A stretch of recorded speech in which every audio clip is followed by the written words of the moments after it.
My name is Sailesh, and me and Manjunath sir are going to take this webinar. So basically, we'll be doing, in general, I do paper 1 of public administration, and Manjunath sir will do mostly paper 2. But there are some chapters which we will merge together in paper 1 and paper 2, and both of us will take together. So before starting this webinar, I think and I had already done a webinar for those who were there in batch 1. Some of them had not attended, and they're probably attending now. Other than that, those who have not joined batch 1, students of batch 2, and also those who have not joined Insta classes, for them also we have opened this webinar. So probably recorded session will be available in Insta classes also. And so we'll start webinar with pattern of marks in mains. Probably most of you already know that in general pattern of marks is in such a way that general studies has highest share, that is about 1000 marks, optional has 500 marks, and essay has 250 marks. You already know this. In prelims, you have 2 papers, but in these 2 papers they are in general qualifying. That means if you clear prelims, those will not matter for your rank, but mains marks will matter. In general, when they say UPSC civil service mains, actually it will include the personality test also. But in common parlance, when we discuss saying mains and interview, we do it separately. But when UPSC says it is, as mains, it will include 275 marks of interview, and whatever total marks here are there for this written test. Written test and personality test together are called as UPSC civil service mains. But you can see here majority of the marks are there in this middle stage. This is the actual exam of UPS. The other 2 things like interview is very small, that is 275 marks only, and prelims is only a qualifying exam. Out of this, major chunk is for general studies, second major chunk is for optional. So this mains pattern most of you probably already know. But based on last 8 to 10 years of our experience, what we have seen students do is they will divide their time in this manner. Because for general studies, you need to read a huge amount of you could say information syllabus. For example, some subjects are probably done for geography. You might imagine the kind of effort that you need to put in to get to a level of understanding in geography. So because geography is just only one subject, hardly 70 to 80 marks come from geography. So you can imagine for 1000 marks how much of effort you need to put. If for geography itself you put so much of effort. But optional, actually 500 marks of worth of syllabus is there, but people will not put concomitant effort to the type of marks that are there in this optional.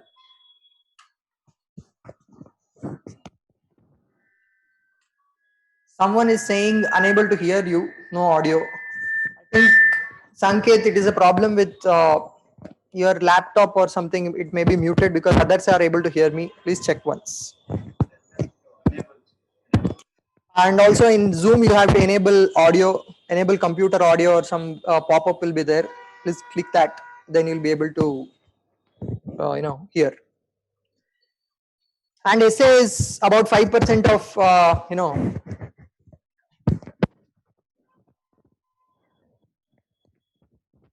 about 5% of effort will go for essay in general.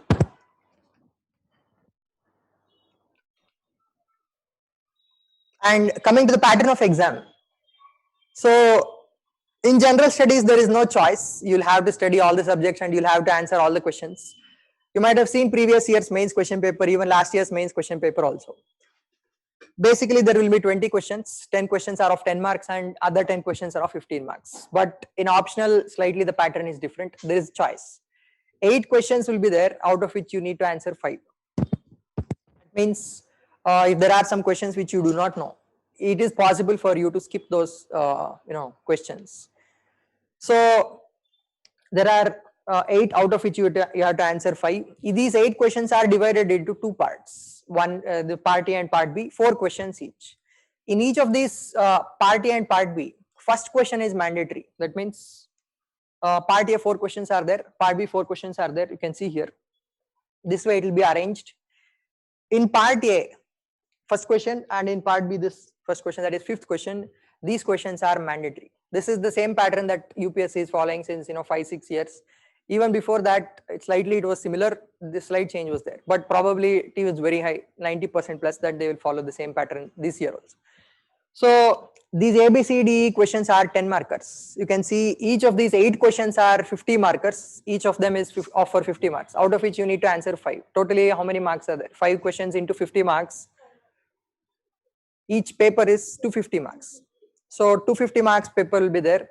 In that 250 marks, these 2 questions are mandatory. That is 100 marks are mandatory questions. That means 5 10 markers here, 5 10 markers here. Out of the remaining questions, 2 are already answered. Out of the remaining 6 questions, you need to answer 3. Maybe 2 from here or 1 from here, or 2 from here and 1 from here. This way you can answer. So this way you have a choice. And based on this, you can choose. Making a choice in exam is also important. Usually we suggest 5 to 10 minutes of time to go through all the questions and make a proper choice, so that you will be able to understand the question and choose the proper question, so that you'll be able to answer better. This is the pattern. And if you see, this is actually highlights of UPSC result 2018. 2019 result has been released. This was released by UPSC itself. You can see PIB.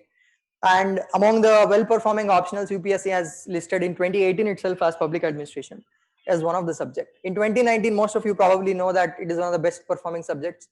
So far, what we have seen, highest score in any optional has come for public administration. Nupur Goel of rank 11, and also top first ranker also has taken public administration.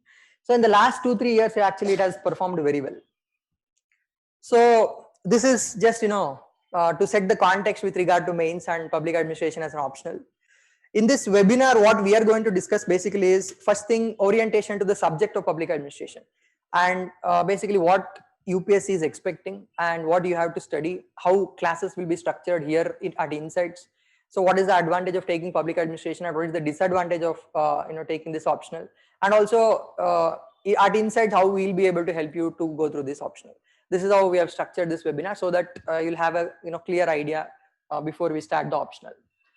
So, and some students had requested to include answer writing aspects in webinar itself, so that you'll have some brief idea on how UPSC is expecting for you to write answers in public administration. So that also we have added in the end. Now we'll start the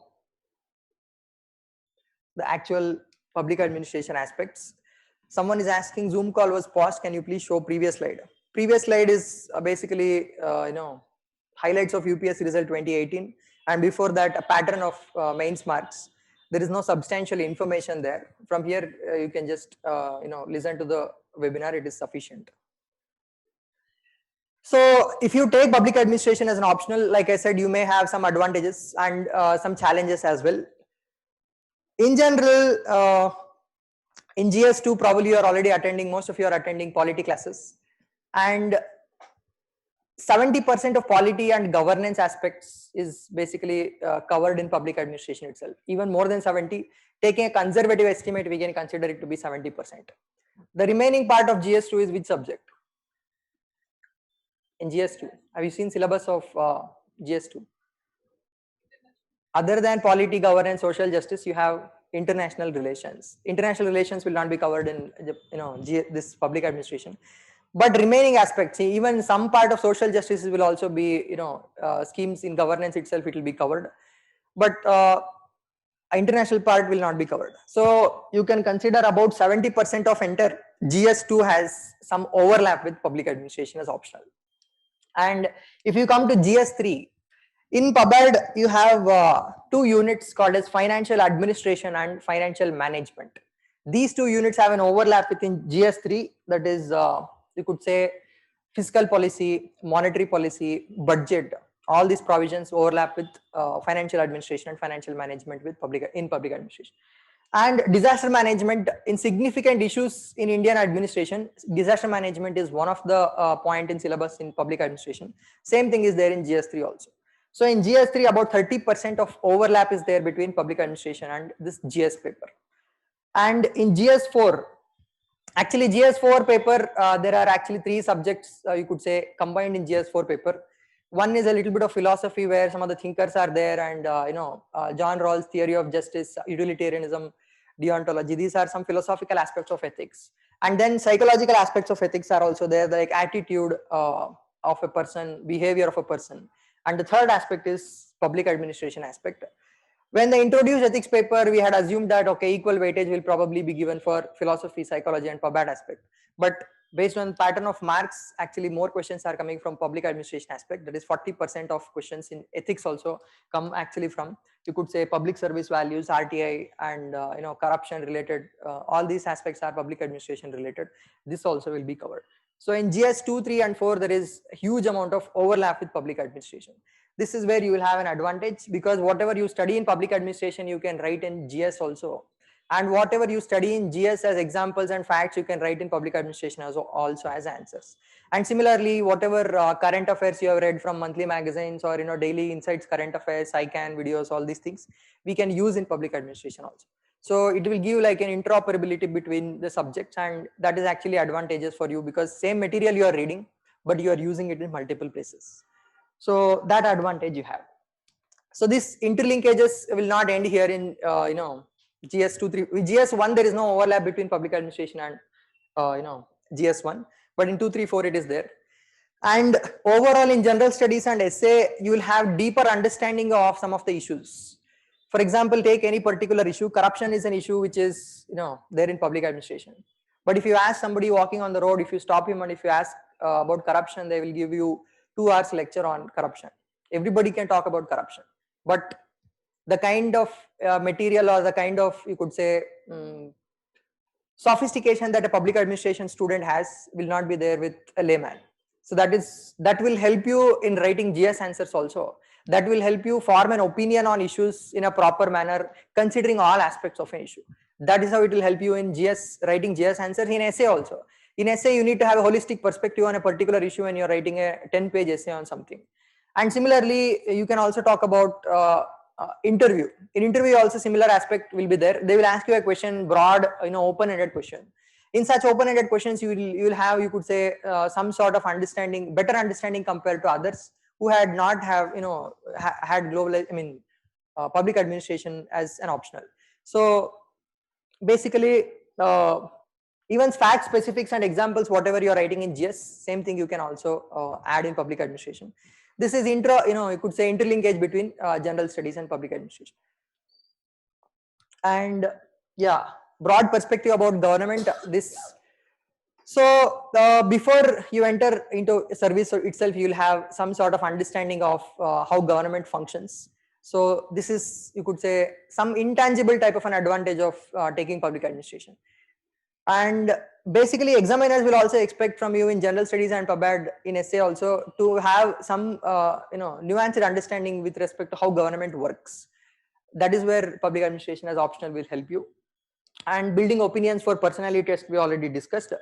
And when you get into service also, because you will be able to understand the problems in a quicker manner, because you already have some sort of theoretical basis, and also a lot of analytical aspects will be there in public administration, where we have already seen what kind of problems, challenges you will face and how to handle these problems and challenges. Because of that reason, there is a chance, very good chance, that you will be better officers compared to your peers who may not have studied public administration in the level of detail that you have studied. So in all these things, in general, the optional will help you. And some students have this doubt that they may not be able to take up public administration because it is a humanities subject and they have never studied any humanities related subjects before. But what I can tell you is, your background doesn't matter, whatever you have taken, because nobody actually studies public administration as a graduation subject. Everybody who has got ranks, even the first ranker now or 11th ranker, or even before last 5-10 years, if you see all the rankers in public administration, most of them, 50% are engineers and doctors. The other 50%, CAs and from commerce and some other, streams are also there. Very few, hardly maybe 1 or 2% people are there who are toppers and also had taken public administration as a graduation subject in their graduation. So this background will not matter, because most of your peers or competitors who are going to study this optional and give the exam with you, they are starting from the scratch, from the beginning. And we will also assume that you know zero or nothing about public administration so far, and we will start from the very basics so that you will be able to understand it from, we will take the building blocks, and from there we will start taking more complex topics so that you will slowly understand the whole concepts. So because of this reason, you don't have to have a feeling in your mind that I have never studied public administration. and because of this reason I may not be able to understand it. That is why we recommend in general coaching classes for optional. Definitely GS also, it is possible maybe for you to read some subjects without attending coaching, but for optional usually I recommend you have to, it doesn't matter which optional you take, because the expectation from UPSC in optional is slightly different from GS. In optional, you can see in the notification itself, they have given that slightly higher level than graduation is level of knowledge is necessary in optional, and we are assuming that master's level of knowledge is necessary because they have given slightly higher than graduation. So we will assume that, and we will ensure that you will have master's level of knowledge in public administration by the end of this whole course, whatever we are doing. So toppers, like I said, in public administration are mostly from engineering, commerce, and medicine. So these are the advantages. We saw major advantages. It has huge amount of overlap. Another advantage you could say is it has concise syllabus compared to other subjects. Political science, for example, has a little vast syllabus compared to public administration. And similarly, history has a vast syllabus. Anthropology, actually, you could say has concise syllabus, but and also public administration has limited. Concise here means you can clearly see the syllabus copy, and based on that you can prepare properly. Okay, this is what I have to prepare, and there is a limit to it. It is not undefined type of scope is not there for public administration. Is optional. We will know what needs to be prepared, what type of answer needs to be written for public administration is optional. So that is another advantage. But there are some challenges as well with regard to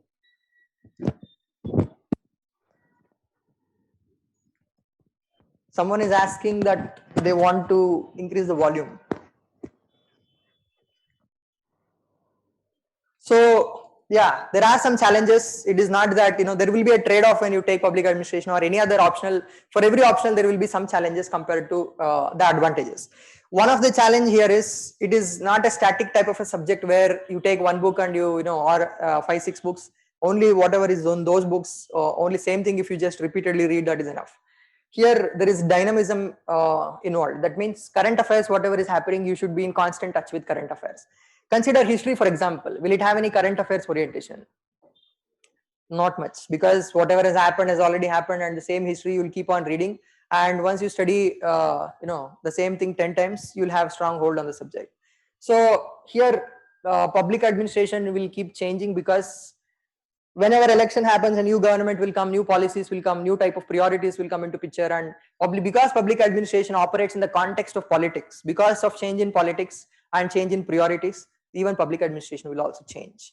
And also new challenges will have to be overcome. For example, now there is a global pandemic. This is a major challenge that is there for all aspects of public administration. So this sort of changes keep happening, and in the light of this new context, we need to analyze all the issues again. So we will consider all the current affairs in the classroom itself as far as possible, but you need to have strong current affairs touch. That means whatever I have told you in current affairs class, you have to follow properly. At least two things you need to continuously follow. One is ICANN videos, and second is Insights Daily Current Affairs. If you follow these two things, in ICANN videos, actually all the editorials are covered, so that you will get a good grasp of actual conceptual issues that are running in current affairs, and that you can link to public administration. It doesn't mean that public administration has its own separate current affairs. The same current affairs that you are studying for general studies, you will have to study for public administration also. We'll teach you how to link it with public administration, how to write an answers, all these things. So, and in general, expectation from UPSC is somewhat high compared to other optional subjects, but we are able to reach that expectation in the class itself. That means based on our experience, we have gathered all the information necessary from various textbooks, and we have created a proper course structure for you. In 75 to 80 classes, you will be able to cover public administration to the level, like I said, up to a master's level student. Whatever level of understanding and knowledge they will have, you will have approximately the same level of understanding and knowledge. Only thing that you need to do is you have to revise the class notes properly. Every day after class, you need to revise the class notes, so that you will start remembering all the facts and all the details that we have told you in class. So after that, we'll tell you which books you need to read. I will include it here. Other than that, you don't need to read any book at all. If you just read the same thing 10 times, actually what we recommend is read the class notes itself 10 times first, then only go for any other book, because whatever is important for exam, we have tried to cover everything in the class itself. This is some sort of, you could say, in Insights, this is the advantage that you get. Answer rating is integrated. Along with that, maximum part of syllabus, 80% is covered in the class itself. So if you attend the classes properly, revise the class and write 2 answers every day, your optional preparation is automatically covered every day. If you invest whatever, we'll tell you how much time to invest depending upon the stage of preparation you are in. You can talk to your mentors also and us also. Based on that, we'll tell you approximately 2.5 to 3 hours on an average every day you need to invest for optionals continuously. Maybe last 1 month before prelims, you can, you can skip optional because at that time you need to maybe focus more on prelims. If you are weak in prelims, maybe 2 months before prelims you can focus on prelims itself. So that way you can change accordingly. But in general, like I said, 2.5 to 3 hours a day for optional is necessary, because like I said, imagine you are studying for 10 hours a day overall, including classes and everything. So in this, if you are spending 7 hours for GS, 70% focus you are giving for 1000 marks and 30% you are giving for 500 marks. So at least you have to respect the amount of marks that UPSC has given for the optional, right? So you need to put in the level of effort that you need to, if you need to score, say 250 is average score. If you have to score maybe 300, 250, scoring 250 in public administration is not very difficult. If you revise the whole syllabus 2-3 times by mains, it will automatically happen. But our target should be here is by this year standards, 300 plus is our target. If you are scoring 300 plus, you'll probably clear, you'll probably get in top 3 services, even though one of your, or 1 or 2 of your GS scores are average and you scored well in other subjects, even then you'll be able to get in top 3 services. So that is why optional in general is important. Earlier, I think in my first orientation video, I had already told you that in optional, actually, you'll get better yield compared to GS. That means people used to score 330, 360 also. By studying the same amount of time, imagine 1 hour you invest in GS, 1 hour you invest in optional. In optional, you used to score more compared to GS. For the same 1 hour of effort, you used to get more yield. But now you could say it is not true, because highest score earlier last year was 360 or so. But highest score in any optional this year is maybe 310, 311. That means about 50 marks for optional they have reduced. That means overall trend is GS and optional have almost equal weightage. And in this scenario also, public administration will face an advantage, because whatever you have studied for public administration, you can use in general studies also. You're able to understand what I'm saying here. So, and there is need for continuous effort in optional. In any optional, actually, this is true. But in public administration, because of dynamism, you need to add current affairs into public administration notes, whatever we have given. We'll tell you how to do that in the class itself, and that will help you, identify some particular current affairs which you can use as examples.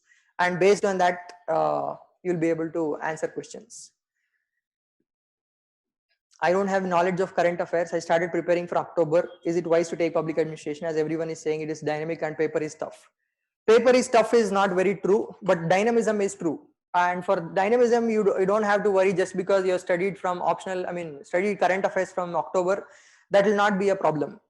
So current affairs of whatever you are studying for GS, the same thing you need to study for optional also. There is no separate current affairs. Actually, it will help you get a stronghold over current affairs for both subjects.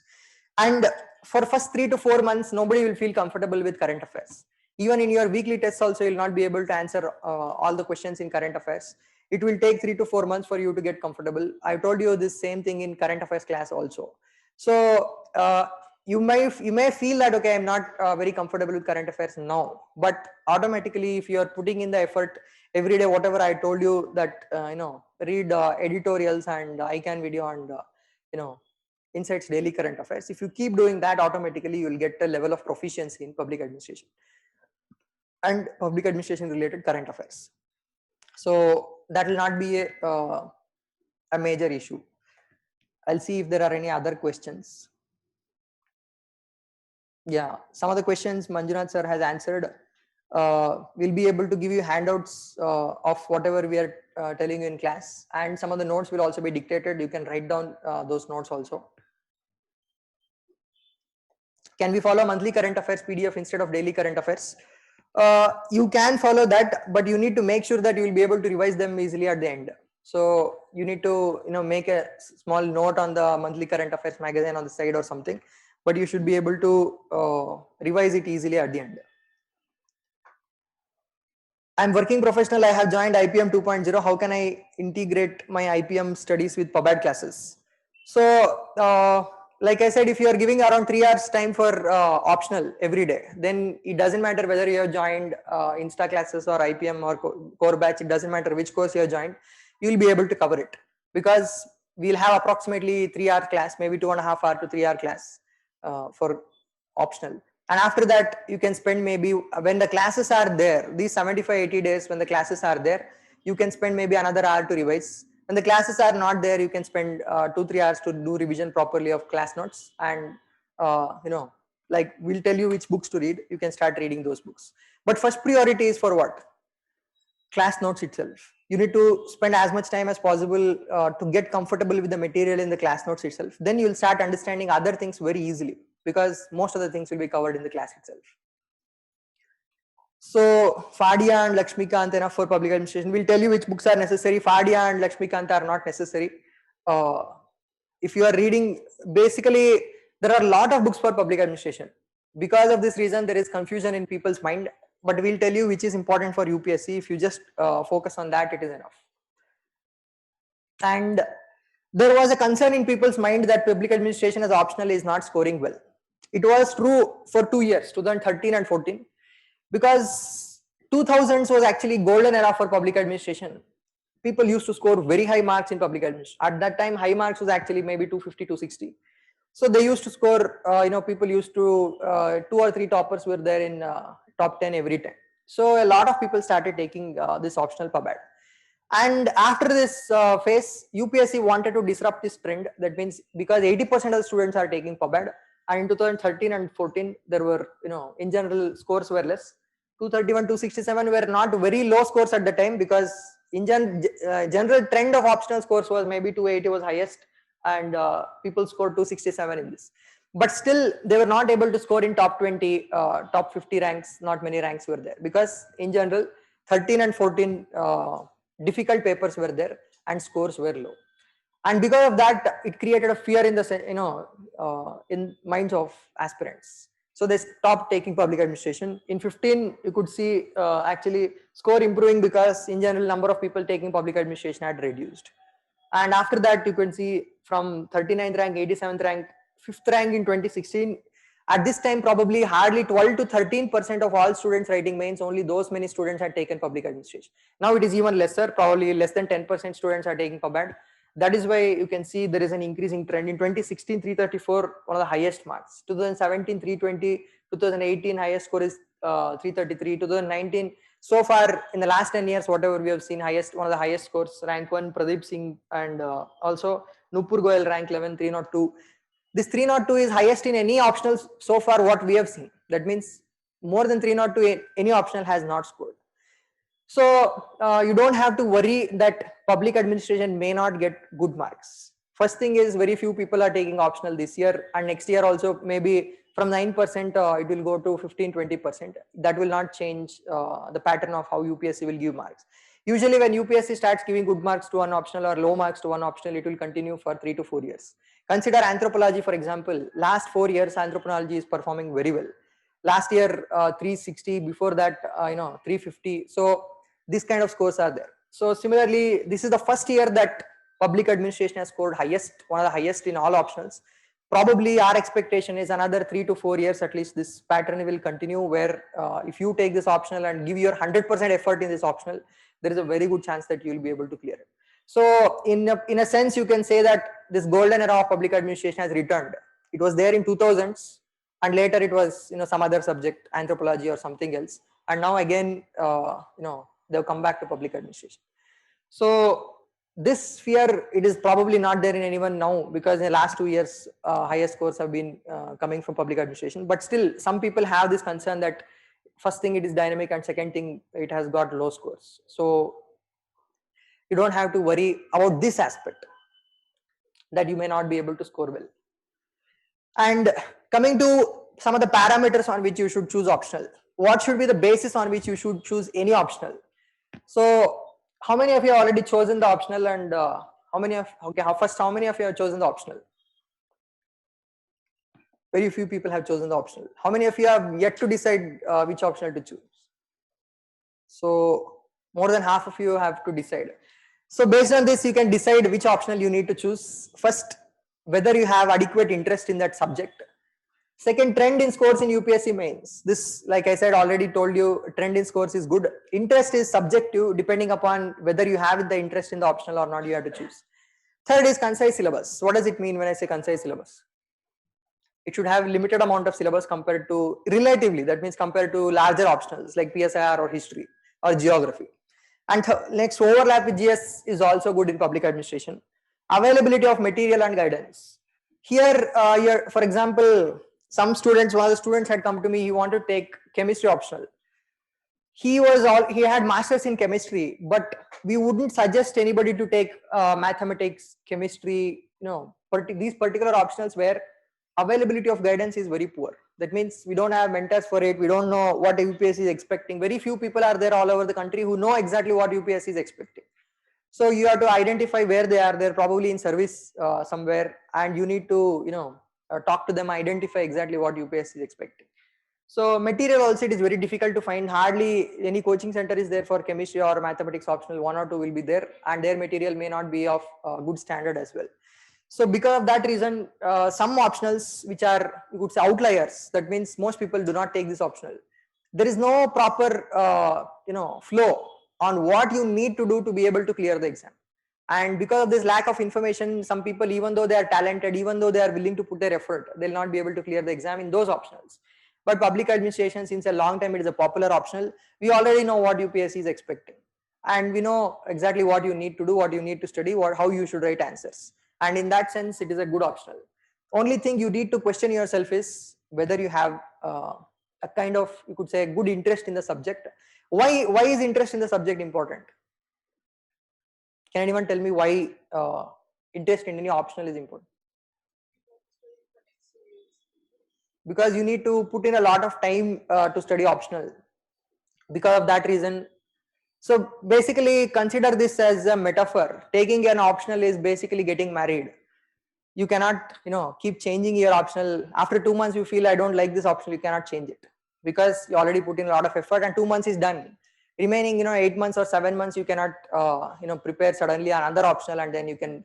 There are some people, after 2-3 attempts they will change the optional, but that is like divorce, and that is, you can say, only in exceptional circumstances when something is not working at all, only then usually they do it. But because of that reason, if you don't have interest in the subject, because you need to spend a lot of time with it, it will become difficult.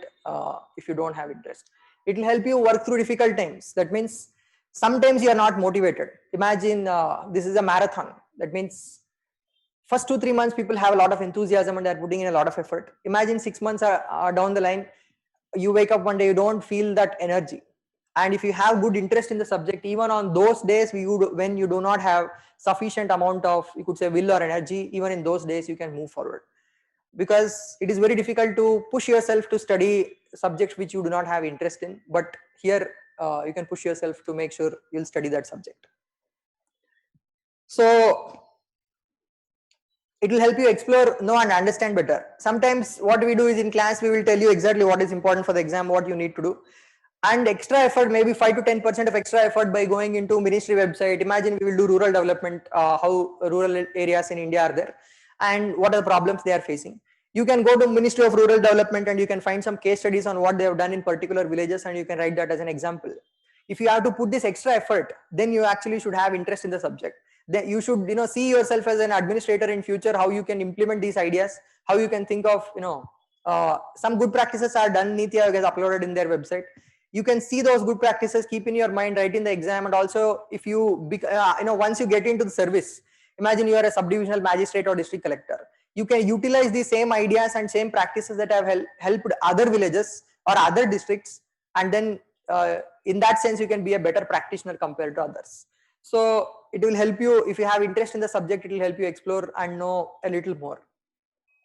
And even though a lot of effort is necessary, like I said, 2.5-3 hours a day for a long period of time, up to 1 year or 1.5 years until you write mains and interview also, is a lot of effort. And if you do not have interest in the subject, it will feel like bigger effort than it is. But if you have interest in the subject, then you will not feel like it is a very big effort. You're able to understand this. Imagine you want to watch a movie for 2 hours. It won't seem like a big effort. Why? because you like to watch the movie. Similarly, if you like the subject and you are studying the subject you like, it will not seem like a big effort. In that sense, also interest in the subject is important. So because 5 years ago we would have said that trend in score in UPSC mains is not very good for public administration, but now all the other factors are good. Only thing that you need to question yourself is whether you have sufficient amount of interest in the subject. That is why I have detailed it here. So someone has said, when I look at mains question paper, even for 2019, it is difficult to understand the questions itself in public administration. So I find the syllabus interesting. Is it good to find out myself, find out my interest this way? So here, some of the questions may not be straightforward, but if you have strong understanding of the subject, if you attend all the classes and read all the class notes properly, the sources we tell you to read, if you read properly, then we can guarantee you that you will be able to understand what question they are asking, what answer you need to write. So if you depend on particular sources, say Lakshmikant, for example, Lakshmikant for public administration is designed for state public service commissions like Karnataka PSC, Uttar Pradesh PSC. So the kind of questions they're asking there is slightly different. The kind of questions they're asking in UPSC is analytical in nature rather than factual. So for that, you need a different kind of, you could say, material, for which we have recommended particular books. If you finish this course, based on our experience with previous students also, we can see that if you finish the course properly, attend all the classes, study the class notes properly, you'll be able to understand, most questions in UPSC, 90% out of 500 marks, 450 marks you'll be able to attend easily. Other 50 marks will be there, which they deliberately give difficult questions in public administration. Probably in other optionals also, they will give similarly. For those 50 questions, we will tell you how to score with the minimum effort, how to score, you could say, maybe 3.5, 4 marks out of 10, 10 mark per question or so. That will teach you tips and tricks on how to score for the remaining 50 marks. But first focus on the 450 marks, that 90% of the syllabus that you should be able to, score well. That you can cover in the class itself. So right now, if you're not able to understand by reading the question paper, you don't have to worry, because public administration is practitioner oriented subject. Once you go through the syllabus and reading the, just reading the questions, you'll not be able to understand some of the question. Consider history or even PSIR, for example. Even a general person who does not have background in the subject can understand, okay, what are they talking about? What question are they asking? They're asking about Second World War or something, some particular battle, how it impacted something, or causes or consequence of industrial revolution. This is, everybody can understand. But because in public administration, you will not have any background, unless you know the concept, it is difficult to understand the question. But if you attend the classes and get to know all the concepts properly, then you can understand it and you'll be able to answer the questions properly. So right now, I would suggest you go through the papers, but don't worry if you don't understand some of the particular questions that have been asked in the question paper. So go through the syllabus and previous year's papers. Manjunath sir will continue for some of the slides. He will also be able to give you some idea on how to prepare for the optional. Yeah, thank you, Shailesh sir. Good afternoon, everyone.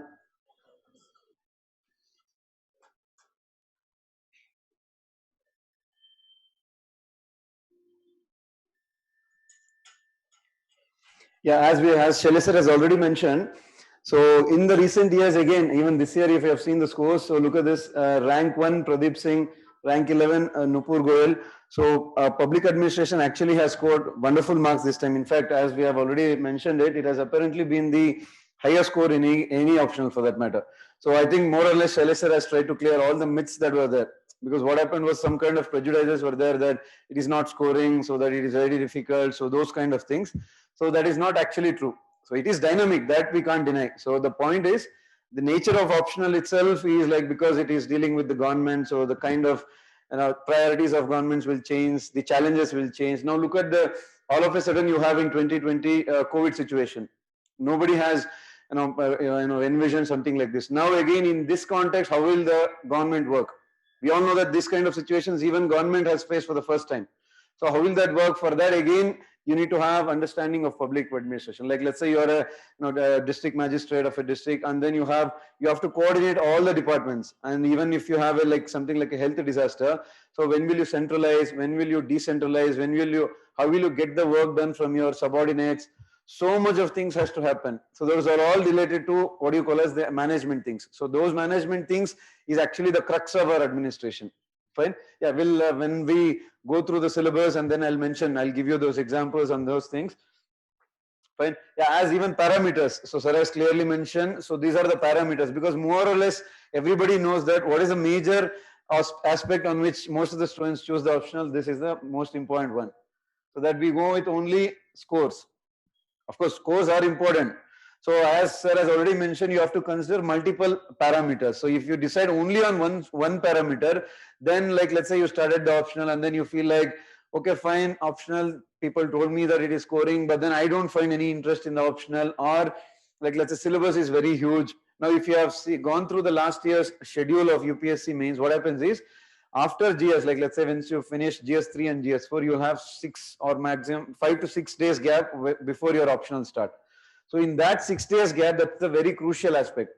So there you should be able to revise at least 2 to 3 times your entire optional. Right? When you revise it quickly, so then it automatically sits in your mind, and then you can go there, it automatically comes to your mind, you can recall, and then you can put those examples, everything. So, and how can you revise it? You can revise it only if you have those concise syllabus, or if you have, at one place all the what you call as that consolidated notes, and then if you are able to revise quickly, so then even you will have that confidence, and you can easily reproduce in your exams. So you have to consider all these things, and as we have already talked about it, even that helps in your GS also.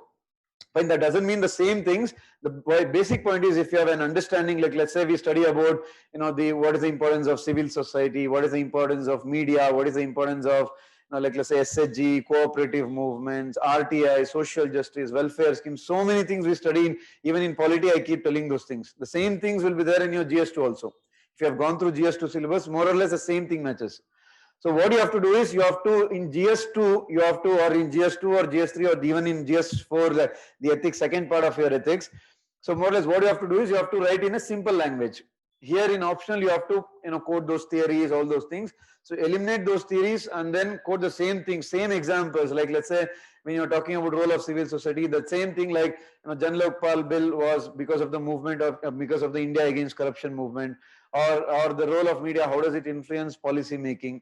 Or that RTI was because of the Jan Sunwai movement headed by Aruna Roy. So all those the same examples. You need not come up with better examples or some new kind of examples, or like separate there, separate here, nothing like that. Same examples will help you there also, even in ethics also. Fine? Yeah.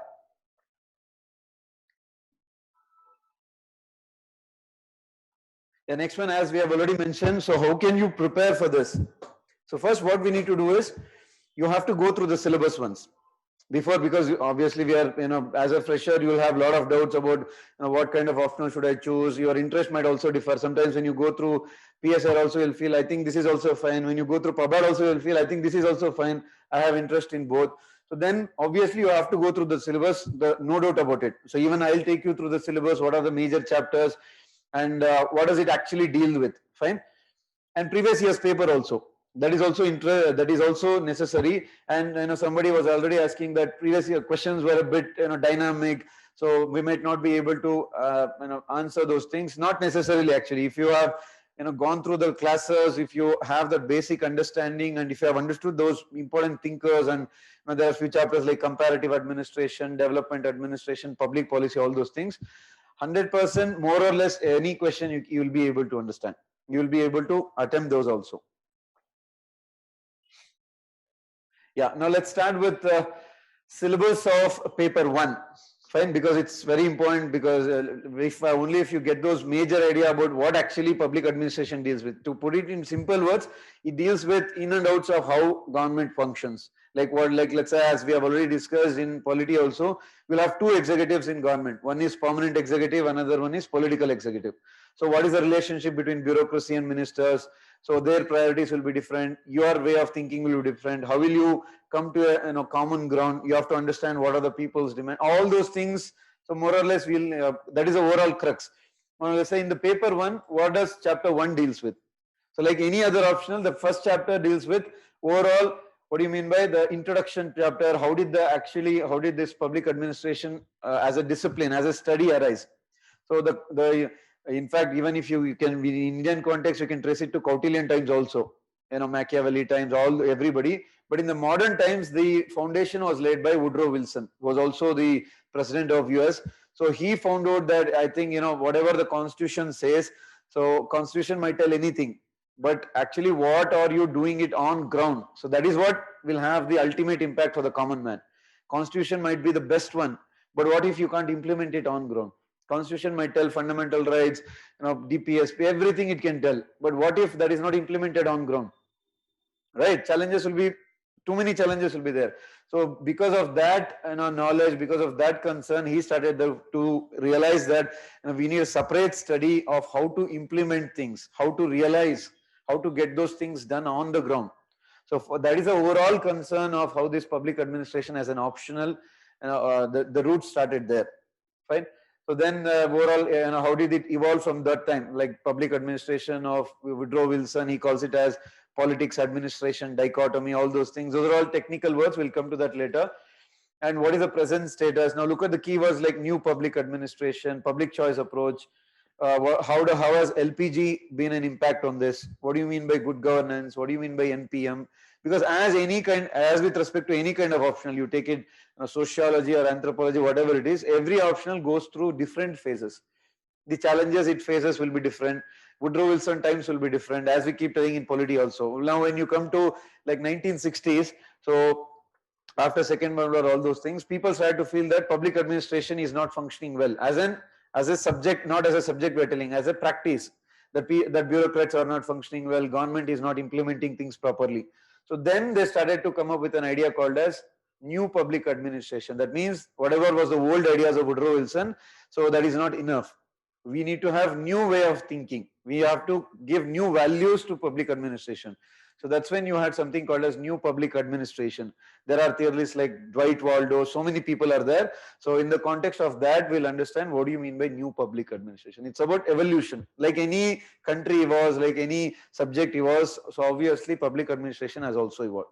So that is 60s and 70s. Then in 1990s or the end of 1980s, they started to realize that, so it is not, government cannot do everything. Even take the Indian context. During the Nehruvian times, everybody thought that, yeah, socialism is the best, government can do whatever it wants. Government started to produce right from your pens, pencils to everything it was managing. So then they started to realize it doesn't work.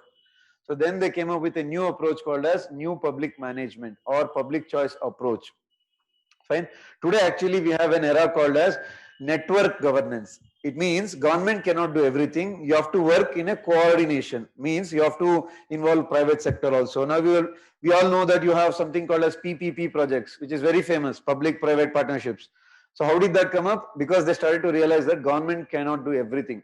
You have to get the support of private sector. So they started to involve them. We also know that you can't do everything. You have to involve civil society. In simple words, your NGOs. So they started to involve NGOs to implement a lot of schemes, role of media. In fact, like everybody, role of intellectuals, role of judiciary, everybody plays a crucial role. We all know that judiciary also plays a crucial role. They came up with something called as Vishaka guidelines that became your protection of women against sexual harassment at workplace bill. They told you that judicial activism is important in various other aspects, like let's say, for example, electoral reforms. So judiciary thought that it is not enough if we leave it for the government. Then you had electoral reforms which was held by judiciary. Then government responded for that. So that is what it is. You have to, now today public administration means not just government, multiple actors have to work together. So that even if you get into service, the same thing you have to do there also. You have to involve everybody. How will you involve everybody? So all those aspects we'll be studying in public administration. Fine. So next, this one is the core of your public administration, administrative thought. In simple words, it deals with various theories of administration. Like, right from Woodrow Wilson to, right from there is somebody called as Taylor to Weber. Weber is you can call him as the father of bureaucratic theory. Whatever you famously call as bureaucracy. So the same thing, the foundation was laid by this person, Weber, Max Weber. You have today values called as neutrality, anonymity. So many keywords are there. In simple words, your function is to assist the political executive, the ministers, to be more simple. You should not get into the limelight. You just have to keep helping them. You need not take any criticism. The minister will take the criticism. Similarly, you need not take any kind of praise. The minister will take that praise. So that is anonymity in simple words. Neutrality. You should, when you are in service, you should not align yourself to any kind of political ideology.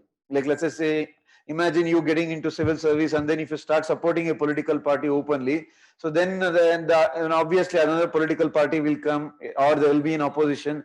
How will you ensure that neutrality? Neutrality means you should not get associated with any kind of ideologies, political ideologies or political parties. All those value system was laid by this person, Max Weber. So the same thing, obviously, when you get into service, if you have this core idea or core knowledge about how to handle those things, so it will help you much better to be a better civil servant. Fine. Those things, obviously, questions are also more dynamic. The same value system you can use in your GS, in your ethics answers. Like let's say they give you case study, that you have so and so case study wherein a person comes to you or the opposition is there. How will you handle those things? If you understand from a civil servant mindset, because that is what they expect in case study, not just to write an answer. So you need to have that practical approach. Like, okay, this is what it is. So they'll ask you, if you have seen, they'll ask you that if you were a subdivisional magistrate in this context, what will be your approach? So then if you understand that value system or what will be the challenges, then it will be much better for you to write answers. Even in your case studies, that is what is ethics. Like, and then there are a lot of other thinkers like dynamic administration, Mary Parker Foley, Elton Moy. Again, so let's not get into too many details. The basic point is they have given you theories with respect to how to manage things better. Like, at the beginning, they did not take human considerations into account. Later, they started to feel that, okay, you cannot treat people as, machines. You have to, if you want to get things done from the humans, you have to understand what are their priorities, what are their value system, what are their interests.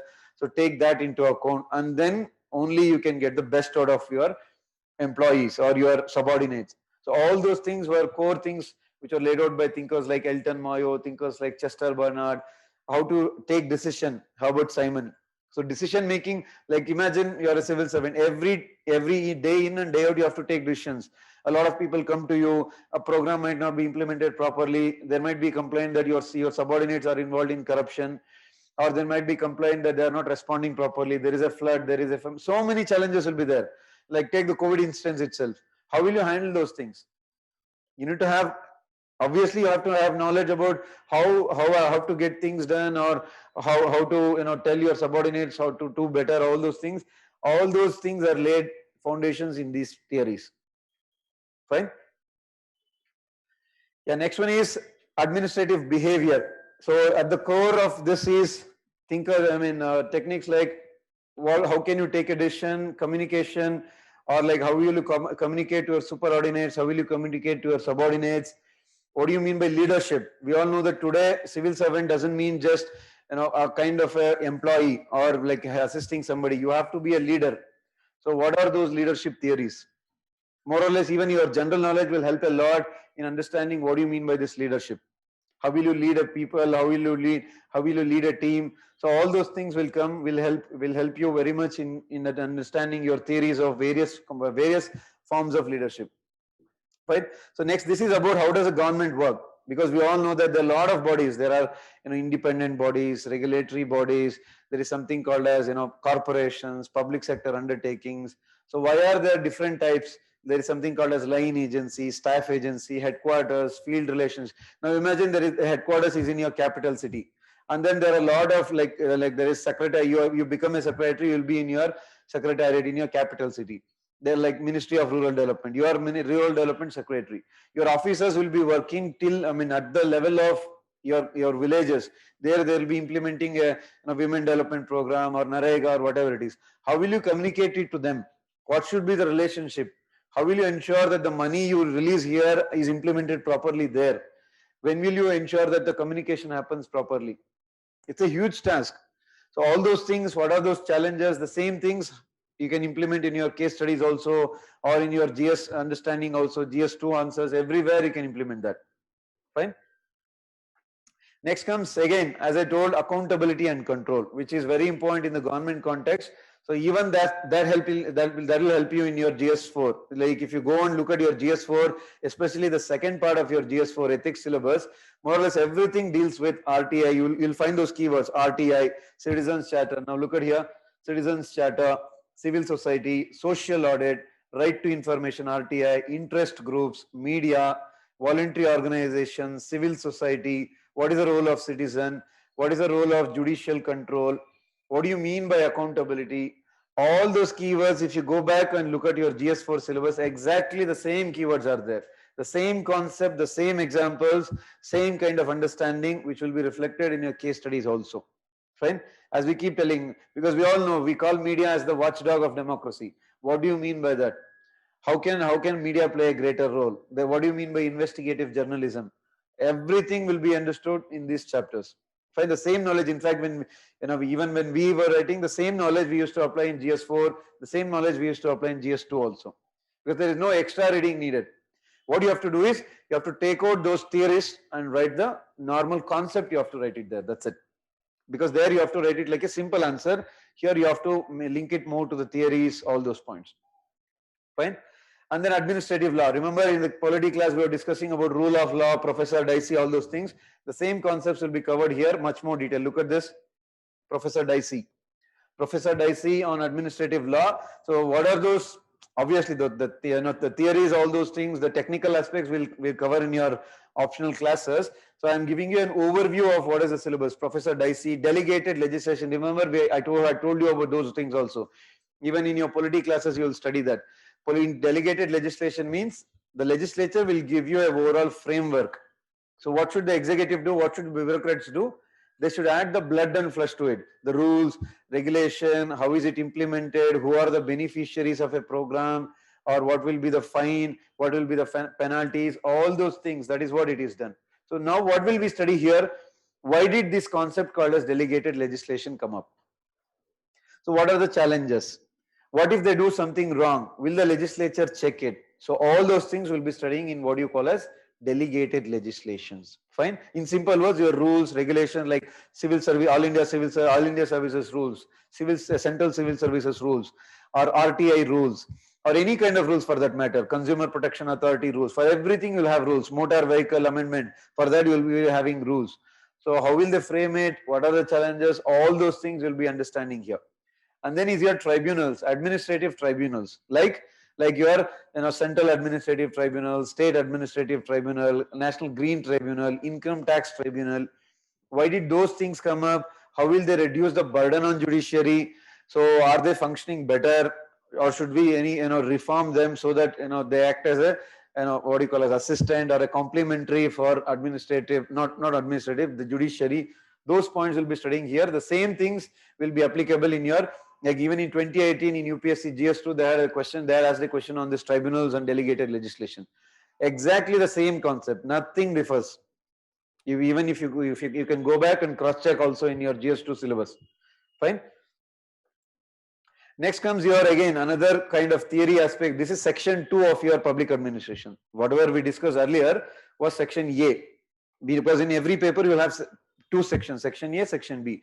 So this is your section B, comparative administration, development administration. In simple words, so what do you mean by that? Like let's say a lot of things might be functioning, but as I keep telling in other classes also, like let's say take this Pradhan Mantri Krishi Samman Nidhi program, wherein you transfer money directly to the farmer's account. So that was not firstly implemented at the national level. First it was implemented in Telangana, then it went to Odisha, then it went to West Bengal. Then they felt that, okay, this is a good program, let's implement. This is also a simple example for your comparative administration, but within the country. Similarly, there is something called as SEBI today, Securities and Exchange Board of India. The same concept you have in US. So GST, or very famous one, GST you have today. GST was implemented first in countries like Canada, countries like Australia, New Zealand. So we studied and we felt that, yeah, I think this kind of thing we can have in our country. Then we brought it here. Similarly, public service commissions. Similarly, look at the constitution itself. We all know that we have taken from various countries. So whatever functions better there, you will get it, you will implement it here. So more or less the same kind of things we'll study in your comparative administration, like what all can be implemented from there to here. Why should we do that? How did bureaucracy of other countries come here? So a lot of things. How did that happen? These are all most of them is dealing with post Second World War phenomena. When countries started to decolonize, what happened in that context? So what kind of systems did we adopt? We means developing countries like India or any kind of African, Asian countries. So those broader things we'll be studying it here. And this is very famous thinker. So Fred Ricks is the most important thinker. We all know that corruption exists especially in developing society to a larger extent. Why does that exist? So for that, there is, he gives you a wonderful theories of why corruption exists. There is something called as, formalism. We all know that everything, constitution exists, laws are there, rules are there. But is it implemented properly on ground? So there is a difference. So that is called as formalism in simple words. Why does that happen? So all those things are, as a theory has been given by Fred Ricks. Fine. So that is there in your comparative administration. So that helps a lot. The next one is your development dynamics. What do you mean by development? So how does development happen? What do you mean by, what are the challenges for development? There's something called as anti-development thesis. We all know that today there are environmental movements. Like, look at Narmada Bachao Andolan, or look at, movements across the world, the climate movement against climate change, movement against global warming. We all know that there is Greta Thunberg, who was very active, who was, criticizing Donald Trump. So all those kind of movements trace to something called as anti-development thesis. Fine. Anti-development means challenges. Like there is something called as feminism. You'll be knowing that also. So that is, to put it in simple words, equality between men and women, or equality between all the genders. How did that come up? So that is also a challenge. They started to question that whatever that you are following is favoring only men. Women don't have any kind of support. So those things we'll be studying under broader context called as anti-development thesis. Why did those things come up? There's something called as food movement. There is something called as justice movement. Why did terrorism arise? So like why did ISIS arise? Why did Al-Qaeda arise? That is those you can study under fundamentalist movement, extremism. Fine, more or less everything what you understand, what you go through your newspapers, everything, you will have a clarity here. Look at this, again another keyword, state versus market debate. Who should play greater role? Should the government play greater role, or should the private sector play greater role? So how did that arise? Earlier, as even in other classes we have studied, earlier government used to play major role. And then markets started to play major role. And then they started to realize, no, you can't do it like that. Everybody, both should play equal role. So it depends on what is your strength, what is my strength. You have to coordinate with each other. So we have almost come to that kind of a conclusion. But how did we come to that conclusion? So what are the changes that happened through a lot of centuries?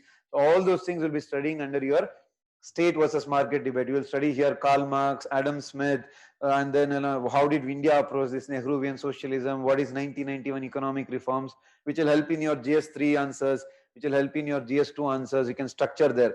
Like let's say when you're talking about in GS2, what are the criticisms? So there you will in way forward, everybody, if you go through answers, they'll tell, so we have to involve civil societies, we have to involve private sector. But why do you have to involve? So that context is given by these theories.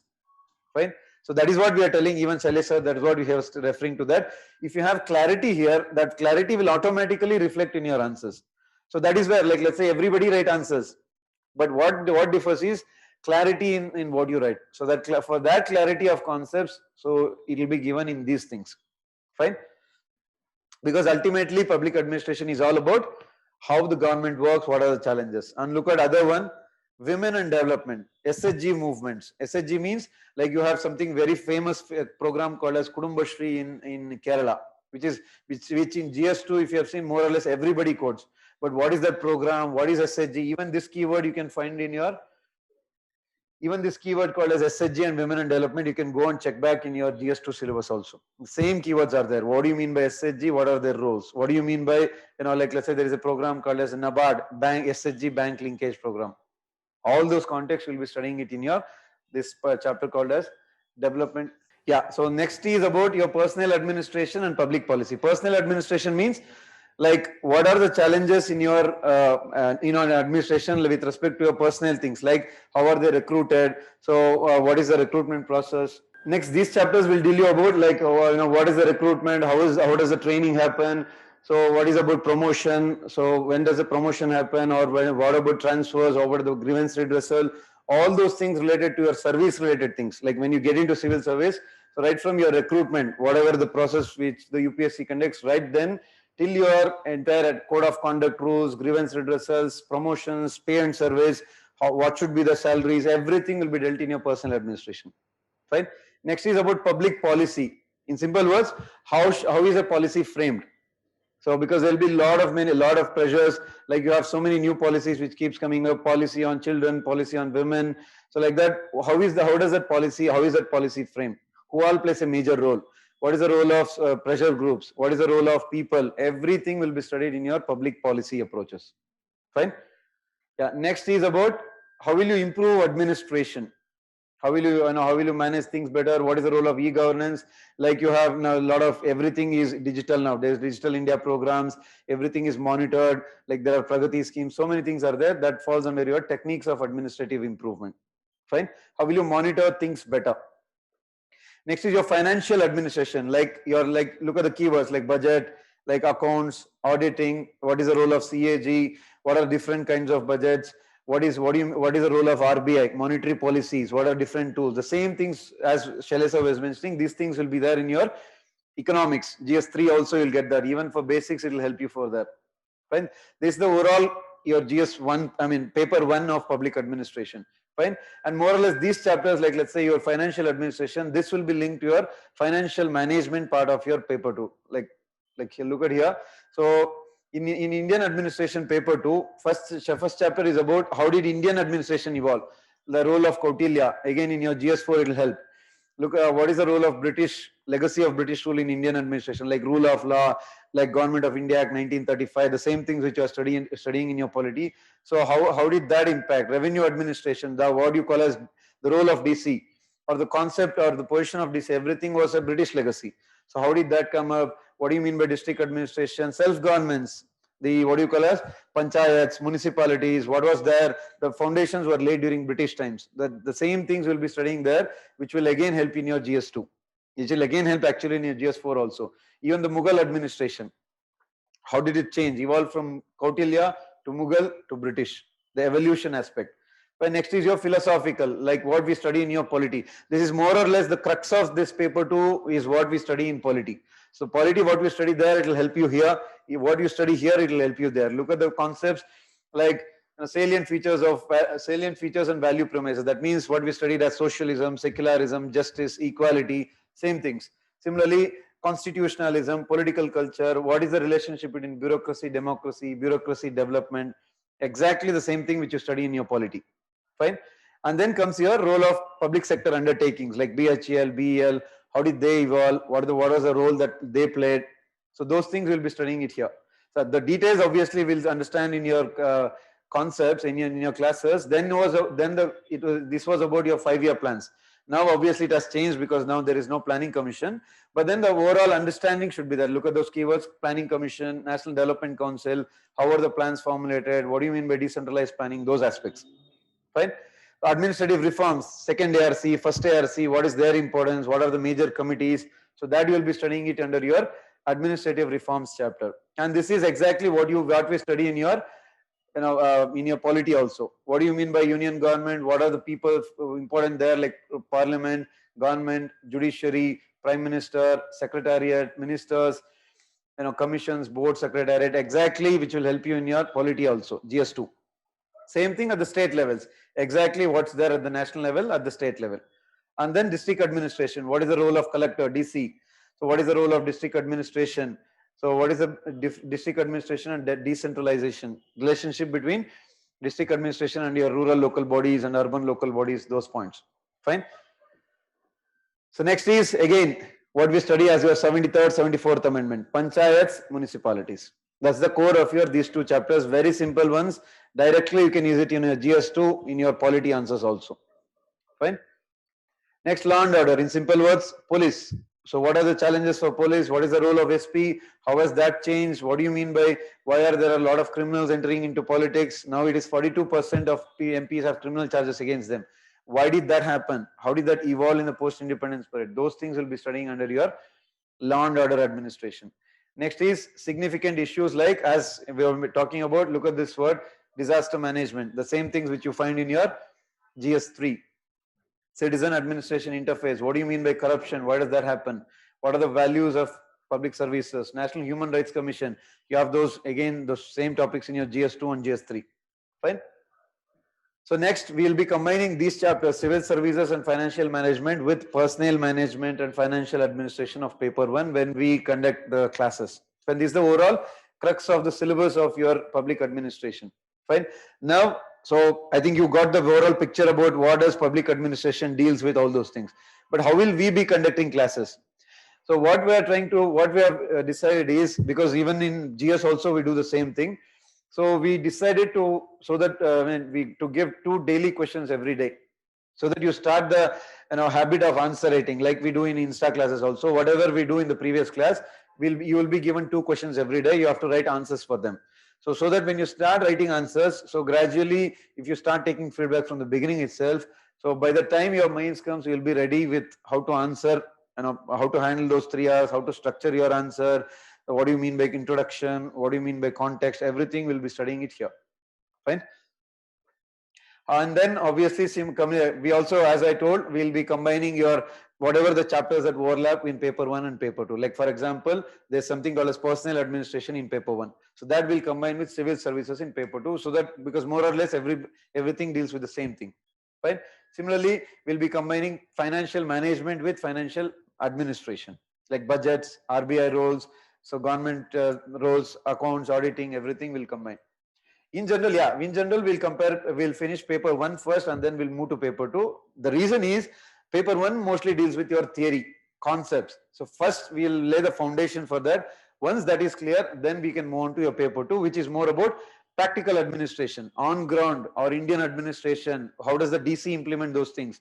So that is where, if you understand theory and practice, and you have to link both. Because when UPSC corrects answers, what they obviously any kind of evaluator expects is, so you need to have theory knowledge also, but you should be understanding about how is that implemented in your ground, that is in the field work. So all those things we'll be discussing in your classes, fine, with various examples. And this is the most important one, where people keep asking, like, which books do we refer? Somebody was asking about, should we refer Fadia? Should we refer Lakshmikant? On those things.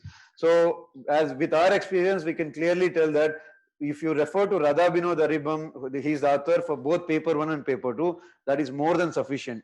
It's like a synopsis of your Aribam books. It's a synopsis of Lakshmikant, Bhattacharya. Everything has been combined and put into these books. Only 2 books you have to refer. That's the crux of it.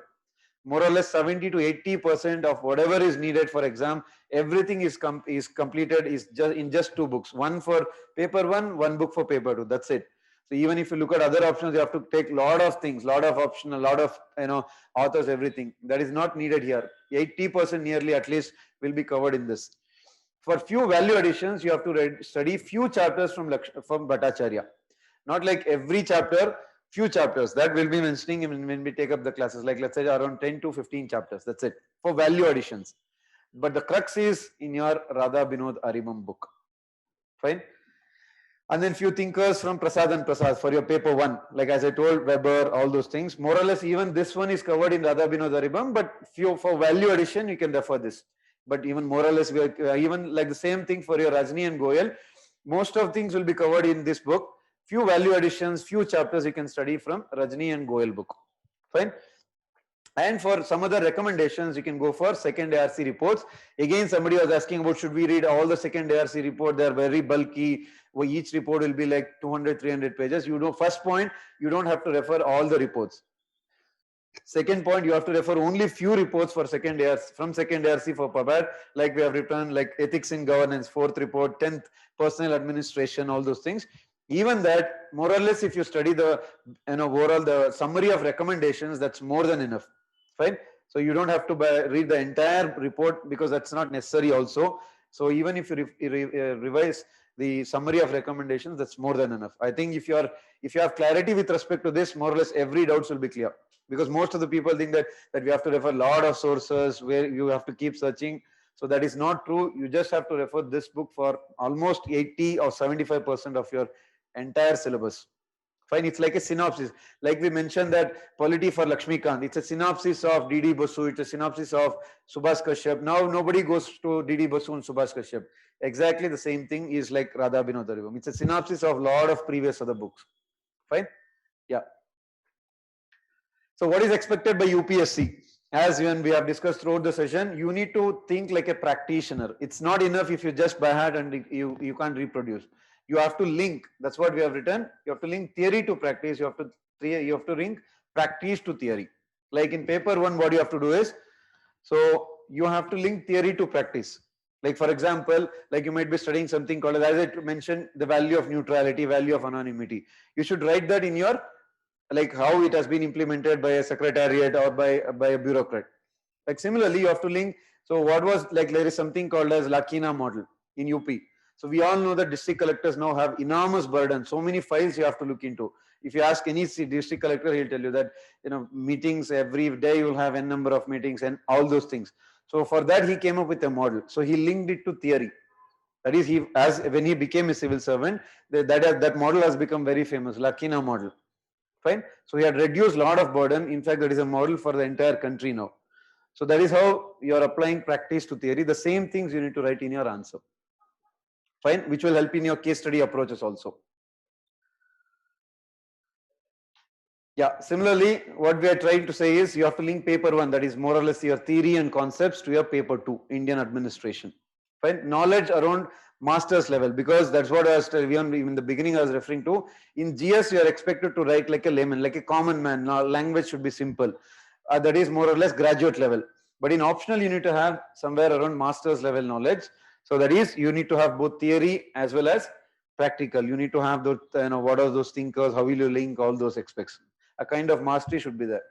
But however, that doesn't mean you have to become like a thinker, like a public administration scholar, nothing like that. The basic point is understand theory, understand the practical challenges, link both. So that's the overall crux of it we are referring to. Fine.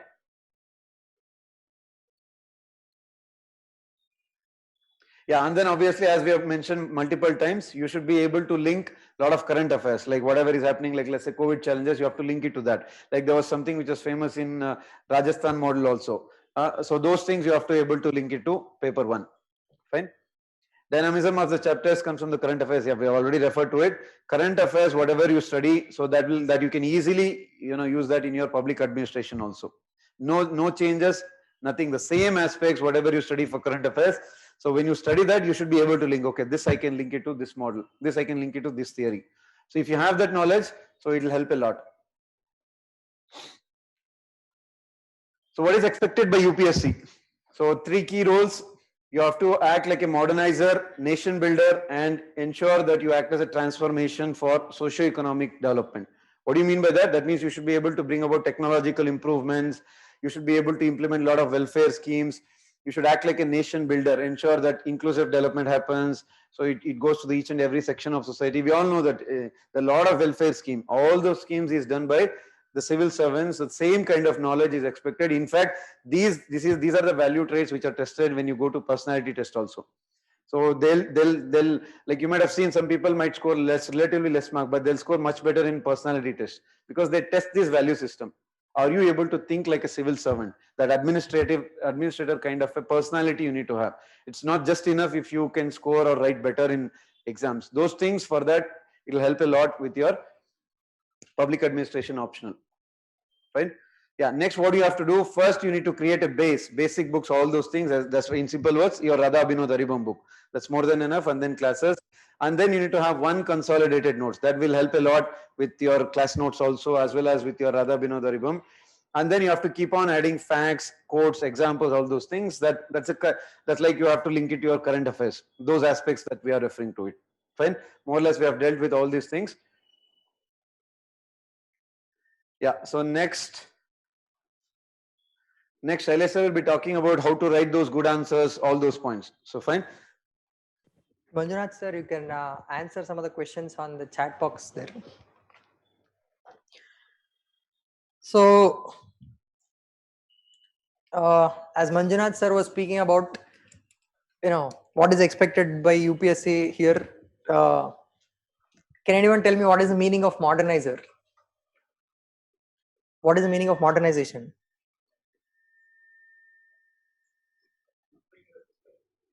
Changing the system towards what?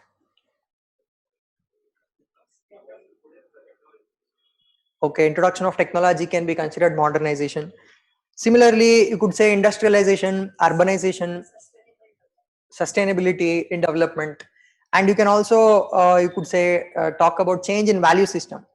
Earlier collectivism was there, now focus on individual achievement is there, equality between men and women and castes are there. So these are all modern aspects of society. Earlier in traditional aspects of society there was inequality in terms of, you could say, birth. That means by birth, whether it is male or female or higher caste or lower caste, these things were there.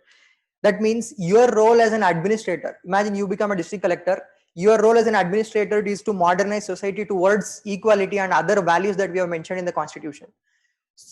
Everybody probably has read about values present in the constitution: equality, justice, liberty. These are some of the examples of values. Nation builder, anyone knows what is the meaning here?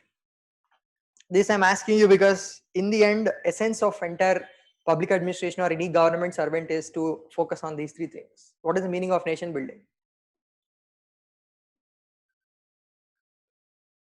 Nation, in general, tell me what you feel about what you feel it could be. It need not be the correct answer. Welfare, yeah, you could say welfare, but nation building here means creating a sense of identity in all citizens of the country as I belong to this country. For example, all Indians should feel that we are primarily Indians, and all the other identities of, you could say, religion or state or region or language, all the whatever other identities are there, they should be subordinated to the identity that we are Indian first. Then only we'll be able to cooperate with each other to achieve larger goals as a country. So nation building, how is it done? Why basically we have all India services? That means, for example, imagine you get IAS. You may not get IAS in Karnataka always. Why are they sending 50% of people from Karnataka to other states and 50% from other states to Karnataka? Why are they bringing other states people? Because when people in Karnataka consider Mysore district or somewhere in Odisha consider a particular West Bengal 24 Parganas district, from somebody from Karnataka goes there and he will work hard to make sure that there will be development in that district. People in West Bengal will feel that all Indians are ensuring that whole country will be developed. This will create a sense of oneness in the mind of people. As a part of national integration, we have ensured that only 50% insiders and 50% outsiders will be there in all India services, including IAS and IPS. That is why you can see, a lot of other state people working in Karnataka as IAS, IPS, and you can see a lot of people from Karnataka working in other states also. Building a nation basically means creating a sense of one single identity throughout the citizens of the country, as we are, one single country, that is India. Instrument of socio-economic transformation, here actually two parts are there: social transformation and economic transformation. Society, how should we transform? What is expected? What is progress in society? Development, okay. Can you give me an example of how society should progress? For example, currently women are not with equal status to men in society. If you see economic status, only 10% of land in the entire country is owned by women. Social status, you can see a lot of female infanticide and foeticide is happening. So to prevent all that, social change has to happen over a longer period of time. We are trying this since a long time. In 1828 we abolished sati, but in 2006 last recorded sati had happened. That means this is a very long process and we have to continuously put efforts to make sure that sati or child marriage or such things will not happen. So that is social transformation. Economic transformation is, somebody already told, it is focus on development to ensure that this development is sustainable and inclusive also. That means not development for only Ambanis and Adanis, to make sure that everybody is included in this process of development. That is economic development. So these three are the major values that is expected from a civil servant. In general, what you are expected to do as an officer also will include all these three. So this also Manjunath sir told you. Here I wanted to add a few points. When you make notes in class, just give some space in the notes. That means write only on one side of the notes, or if you write in pages you can add it later, so that you can create one single proper notes instead of referring fragmented multiple notes. Imagine you are reading from 5 different books. You have hardly a few days remaining for mains. At that time you cannot revise all the books that you have. But if you have a single notes, and into that itself you have added everything that we have done in class, and along with that whatever you have read in your textbooks also, additional information or value addition you have done in the same book, then it will give you a strong sense of confidence that okay, if I read this set of books, 2 or 3 books, whatever I have made notes, then everything is done. That means all the effort that I put on public administration is in there in these pages itself. So that sort of confidence, if you need to get, then you need to have a proper single notes. So first round, when you are attending classes, you just have to, study the class notes, and, basic books, we will tell you which books to read, only those. For basic understanding, answer writing and notes are very important. I'll tell you why they are important also, when I tell you, in another 5 minutes how to write answers. And to improve analysis, that means once you are at this stage, then the third stage, once you're comfortable with the entire syllabus, you have done revision 2 to 3 times, then you can focus on how I can add value to these answers or this particular topic. You go to ministry websites, you find something in the newspaper or in your current affairs magazine, or you find something in economy or polity subject when you are studying them, then you can add that interlinkage here. You can write some facts to prove your point that PPP projects are more beneficial compared to government doing the same project. So such things will come at the later stage. Initially you don't have to worry about them in the beginning itself, because firstly you need to understand concepts and create a base. That will happen in the class and along with that basic books. You understood this? So there is a progression here. By the time you revise the subject 3 to 4 times, then you will start feeling very comfortable with public administration. You will not feel that okay, there is anything difficult in entire subject. And one more point you have to remember is, in the last 2 years, there is a particular pattern UPSC is following with mains timetable. There will be 5 days gap after your general studies paper before your optional. Usually general studies, 4 papers will happen in 2 days. That means morning 1 paper, afternoon 1 paper. And once that is done, 5 days gap will be there. In that 5 days gap, if you have actually, prepared one single notes, 5 days is enough to revise the entire notes 2 to 3 times. But if you have, imagine 5 books, where different books which you have read, how many times can you revise 5 books in 5 days? Maybe once. You're able to understand this. So if you have a proper single notes, then actually you will outcompete everybody else, because using that concise notes, you can make revision, multiple revisions possible. And if you revise it the entire notes 3 days, just 5 days, entire, 3 times entire 5 days before the exam, the exact diagrams that you have written in the notes and the whole paper will come in front of your mind. And that is the kind of revision that is necessary if you have to score 300 plus in optional. So nature of the subject is analytical in nature. We already saw here. Mugging up and writing the same type of facts is not something like, completely static subjects may not be there. Here a lot of analysis is there, which if you understand the concept once by attending classes, it will be very easy. That is why I am recommending everybody who take any optional, not only public administration, to attend classes, because most of the optionals are slightly technical in nature. Once you attend class, understand the concept, everything else will become easier. So if you try to read by yourself, optional will seem difficult. But general studies, even if you try to read by yourself, it is not very difficult. You can somehow understand it.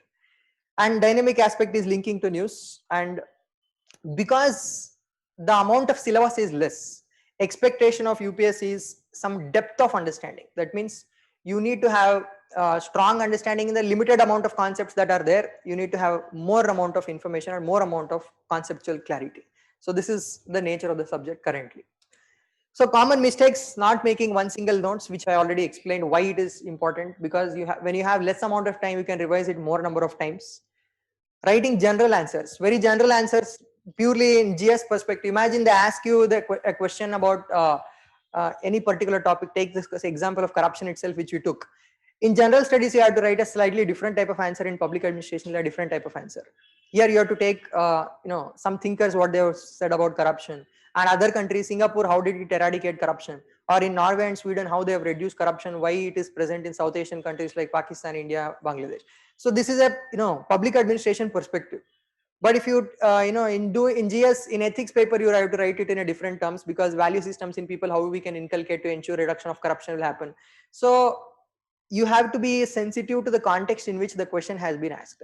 So that we will teach you in class, how to ensure, you write relevant points to the questions that they have asked. If you write general answers about corruption in general, like I said, if you write like a layman who is walking on the road, if you stop him and ask him, he's saying the same points about corruption that you are writing in the exam, you will not get good marks. You're able to understand this. So there is some level of sophistication that is expected by the examiner with regard to students of public administration who have studied a lot of concepts here. The clarity you will get once you attend classes.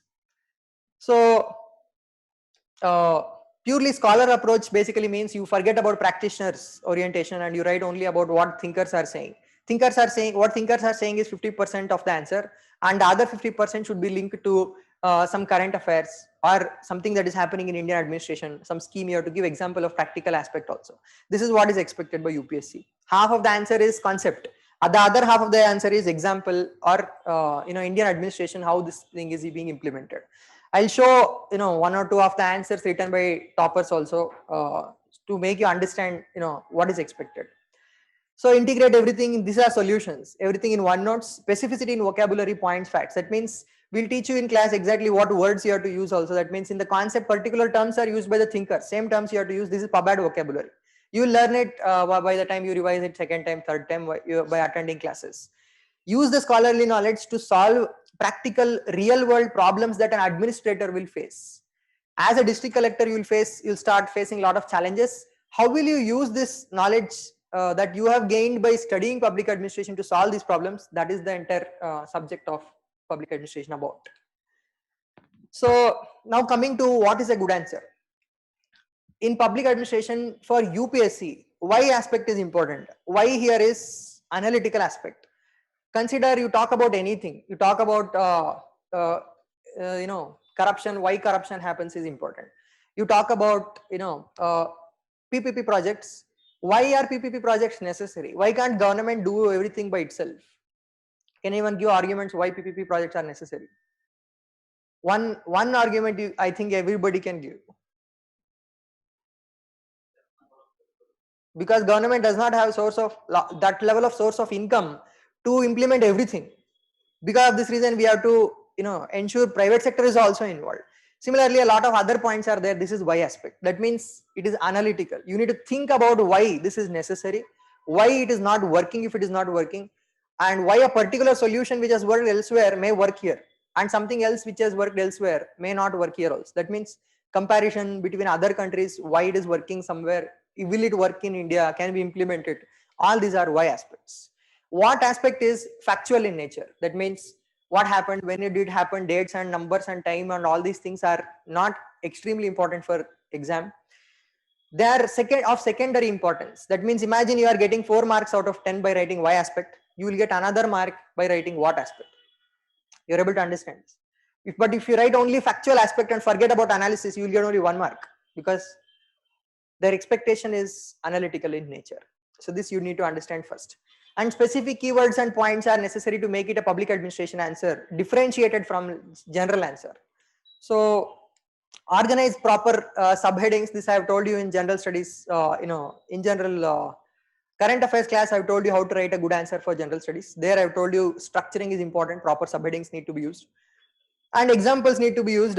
Indian and world examples both can be written in paper 1, and in paper 2 you need to link some theory, because paper 2 actually is Indian administration, which Manjunath sir had said. You need to link it with paper 1 theories. For example, they will talk about district collector, what problems he will face. For example, in Anantapur district in Andhra Pradesh, they did a study and they found that district collector is automatically the head of 45 committees which meet weekly. So imagine district collector will head these committees and hold meetings of all 45 committees in a week. He will have time to do nothing else, absolutely nothing. And they did a study on how much official messages, correspondence he has to read from different ministries and departments. Every day, approximately 400 pages of correspondence he has to read and sign the files. So when does he attend meetings and when does he do this? And then he has to go for inspections for all the schemes that are running. So basically, if a district collector has to do everything that is expected from him, he needs maybe 72 hours in a day, but he has only 24, out of which 8 hours he needs to sleep. What does this tell us? It tells us the district collector's office is over centralized. That means we need to give some of these powers to his subordinates so that we'll be able to perform these jobs well. You're able to understand this. So this is also why aspect. Why this problem has occurred, we will analyze. How to solve this problem, why this solution may work. All these aspects we will take into consideration. Here this is paper 2 and we have to link it back to paper 1. So we will link it to leadership and motivation and delegation and decentralization, all these concepts that are there in paper 1, and then we will implement them in paper 2. This is the interlinkage between paper 1 and paper 2. Introduction and conclusion you have to write in a proper manner. We will teach you how to write good introduction and conclusion for public administration specifically. And usually examiners will not appreciate if you beat around the bush, like in college or school. Even if you don't know the answer, you may be able to write 1 or 2 pages, just rewriting the question in a different manner. All these things you will not get good marks in UPSC.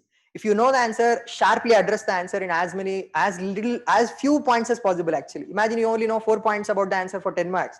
Just write the 4 points. Examiner will be delighted that this person has written only this much, and it has reduced his effort. Actually, you may get half or 1 mark extra if the points are relevant. And if you make the examiner read the entire 2 pages and not even a single point is there, then he will reduce 1 mark in other question. So this is important to make sure that you have to sharply address only what is asked in the question. Use diagrams, flowcharts wherever possible. This is like a visual relief for the examiner. He is reading hundreds of pages. Here and there, if there is a flowchart, it will make it easier for the examiner. And it has to be simple and crisp. There is no need for writing sophisticated vocabulary. All these things are myths. Basically, you need to have good conceptual understanding. They are not even looking at whether your grammar is good. All these things are not important here. What is important is you have good conceptual understanding, and you are able to present it in a proper manner. That examiner is able to understand that you have good understanding of this. So this is the only thing that is necessary in answers. As a part of building the skill of getting good, I've just mentioned 2 things here. This is actually a quote from, I think, Shakespeare. All great things are achieved somewhere between method and madness. Methodical preparation, all of you will be familiar because you all finished your graduation. In graduation and in school, what do you do? For example, there is a chapter. Methodically, you will prepare, okay, in this chapter, these particular parts are there. You will prepare for that particular parts properly. In syllabus, for example, in engineering or medicine or whatever you have studied, you will know that, okay, in this unit, all these topics are there. This textbook is there. Methodical preparation is from one end to the other. Slowly, you will slowly start understanding and revising everything. That is method. Madness here means, why I mentioned madness, basically it is not actually madness. Here, you can consider it as randomness. That means you need to be able to solve answers also continuously along with studying. Why can anyone guess why it is important to continuously solve answers along with reading methodically? Why can't we just study the textbook 100 times and write the exam?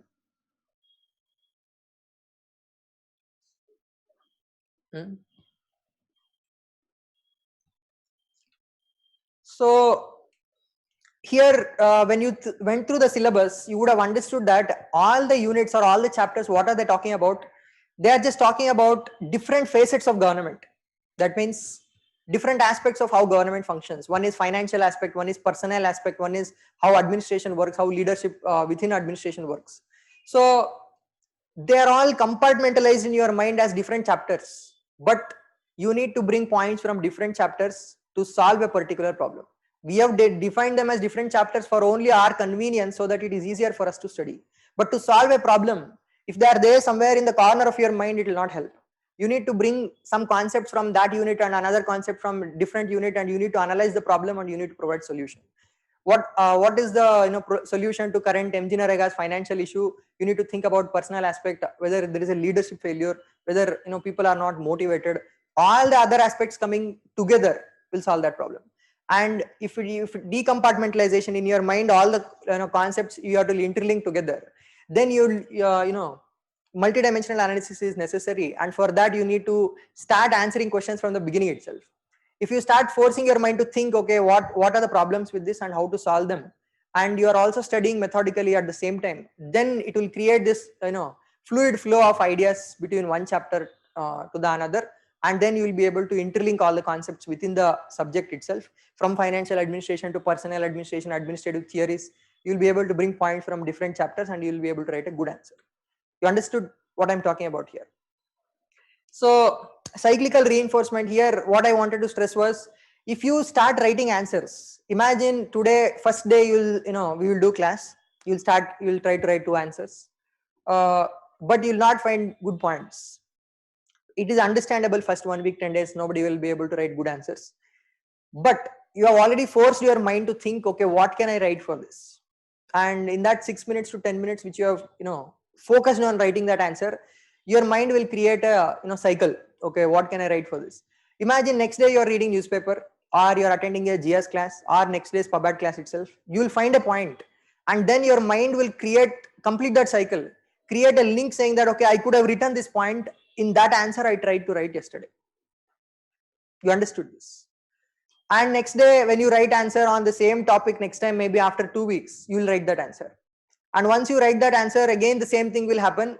When you are trying to write the answer, your mind is trying to search for information, and when you are actually attending classes, reading newspaper, ICANN video, all these things, this information is falling into the right place. This cycle has to happen continuously. That is why we are asking you to write 2 answers or 1 answer every day from a optional, from GS, all these things. If you are not writing answer, your mind is not forced to think, and because of this reason, this compartmentalized silos are created in your mind. So in separate suitcases, different polity, different economy type of suitcase will be there in your mind, and only in that all concepts are stored. That will not help you much. That is why this answer writing is important. You understood this? So, and because you're writing answers, you will find new interlinks there itself spontaneously. That is also important. So this will whole overall randomness, what I mean by this is writing 2 answers every day throughout this process. Imagine we take 75 to 80 classes. If you religiously follow properly writing 2 answers every day, even though they are not very good answers, you would have already written 150 answers by the end of this PubAd course. And that is probably you will be in the top 1 or 2% of students who are actually studying for public administration, because in insights we stress on answer writing, but in no other institution, even if you go to Delhi, nobody will stress on writing answers. You have to join a separate test series by paying 20,000, and there also nobody will write the entire test because you have to sit for 3 hours and write. And even then you will not be able to develop the same level of skill, because the same thing I have stressed in GS classes also. You cannot develop skill by writing 100 answers in a single day. If you write 2 answers every day for a long period of time, then you will develop that skill. That is why we have integrated with this. So the structure that we have created is in such a way that if you attend the class, write 2 answers every day, the process will automatically take you to, you could say, top 10% of those who are preparing with PubAd optional. And if you put a little more effort, you can get to the top 2-3% who actually clear the exam with PubAd optional, get IAS, IPS or IRS. So we have included both method and madness in the class itself. Here I've added see Dinesh Kumar. He got, I think 2-3 years ago, he got IAS rank 25. Score was 312, which is very high score with regard to public administration optional. So this year 311 is highest score, which you already saw. Here I wanted to show you how he has written an answer. This is about in general public policy. Right now you may not be able to understand. This is a relatively simple answer. That is why I have taken this. Public policy means, anyone knows what is the meaning of policy? What government will do to solve some problems or achieve some goals is basically public policy. Here they have asked a question about public policy. So you can see how pressure group and judiciary, all these affect public policy. This is the question. You can see here pressure group, as per group theory of public policy, dominant groups influence public policy. Group theory is paper 1. That means theoretical aspect. Example, reservation for partidars in Gujarat. He has written an example from current affairs. You are able to understand this. He has not wasted any words. He has just written 4 or 5 words which is important, and then he has given an example from current affairs. Look at judiciary. Judiciary through various guidelines influences public policy. For example, the framing of Sexual Harassment at Workplace Act. The second point is an example from Indian administration. And so various guidelines they have given. This is, you could say, theoretical aspect. Every country judiciary will give guidelines with regard to how administration needs to be run. So civil society through their action influence policy making. For example, the Lokpal bill was based on Jan Lokpal movement. You can see for every single point he has given an example from Indian administration. They are not very complicated examples. Everybody who is writing the exam, who has prepared well for GS, general studies, will know all these examples.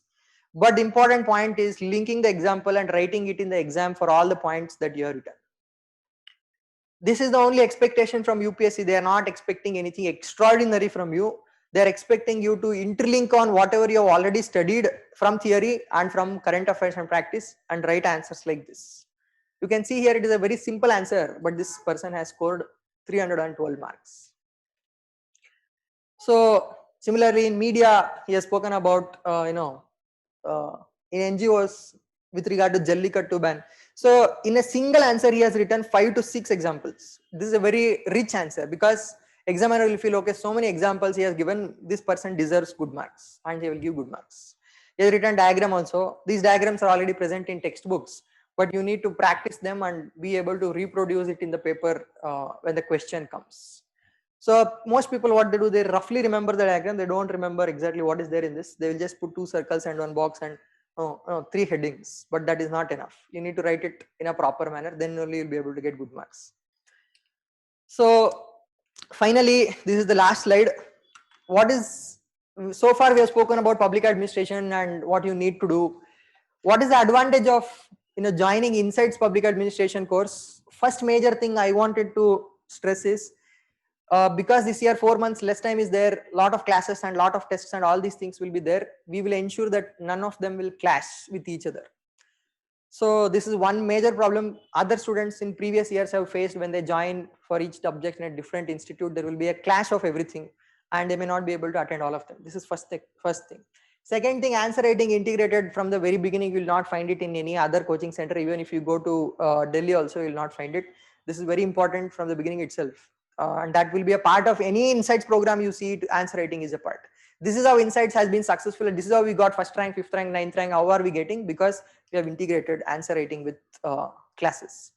So mentorship support throughout the journey. When you are you will write probably mains in 2021, and even in 2022 if you write.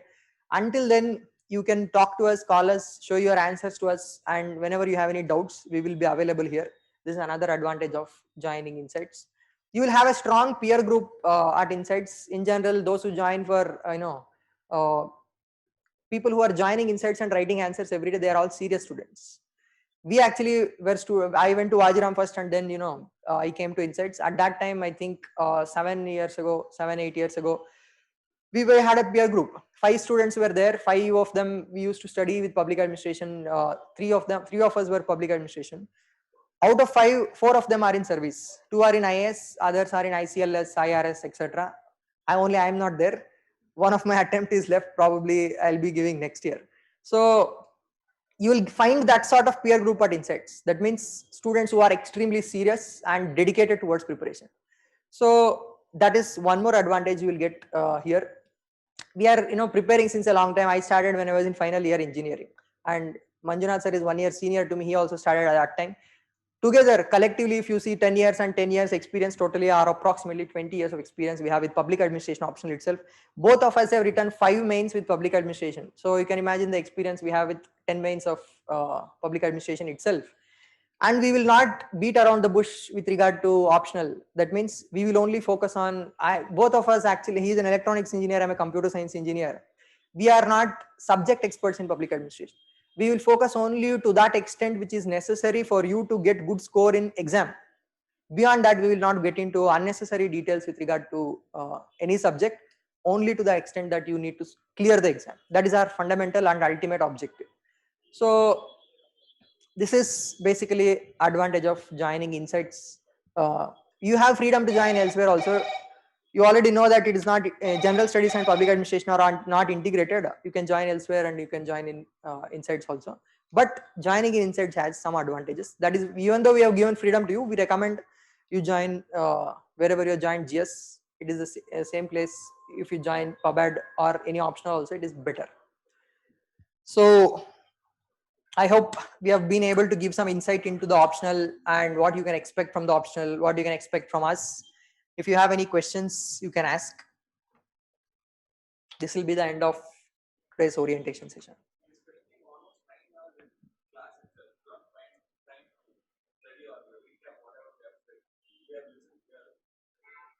Okay, so someone has asked, we are already spending around approximately 6 hours you are already spending, and if you add this optional also 9 hours, some days classes will be there. So how do we study with 9 hours of classes? If you are spending 9 hours in class, actually in every coaching center throughout the country, they have to follow the same approach this year, because we have 4 months less time compared to other years. In other years, we only used to run 1 class a day, and only for 3 months, 2 classes a day used to be there. But this year, why so many classes are there? Because UPSC has preponed the exam. We expected it to be in somewhere in August or September. They've shifted it to June. Because of this reason, everybody will face the same disadvantage. It is not unique to you. And because everybody will face the same disadvantage, I think I've given this example to you. Imagine you are playing in a bigger field in a cricket stadium. Because both teams are playing in the same field, will it be any disadvantage for one team? No, because the competitive atmosphere for both of them, or the rules for both of them, are same. Everybody will be put through the same type of pressure, same type of in general hardship, whatever you are going to face in the next 1 year. So you'll not face any disadvantage. It will just test your resilience. How strong are you? So you need to push yourself. I'm not going to say that it is going to be easy. Nobody said this was easy, and you joined it. It was your choice. So you have to endure through whatever comes for this 1 year, because it is going to be difficult compared to even those who have cleared previous years. It is going to be difficult because you have to put more effort in a shorter period of time, and this is the time to test yourself, see what you are made of. So make sure you give your 100%. If you give your 100% in 1 year, actually there is a very good chance that you'll clear prelims. And if you have say 80% chance that you are clearing prelims, then out of those who clear prelims, in insights actually a lot of people will clear mains, because from the beginning itself you will have a lot of practice writing answers. In other areas, if you go to any other coaching center, their entire focus is on prelims. If you clear prelims and don't clear mains, there is no point at all. We have to clear all 3 stages of the exam, and in the same year. To make sure of that, we have integrated everything properly in our course. So it is going to be challenging, but you have to rise up to that challenge, and you need to be able to put efforts. Nobody will be able to do 100% of what everybody asks, but you just have to be better than others, out compete others, have that sense of competition in you, and then you'll be able to out compete others. Any other questions you have?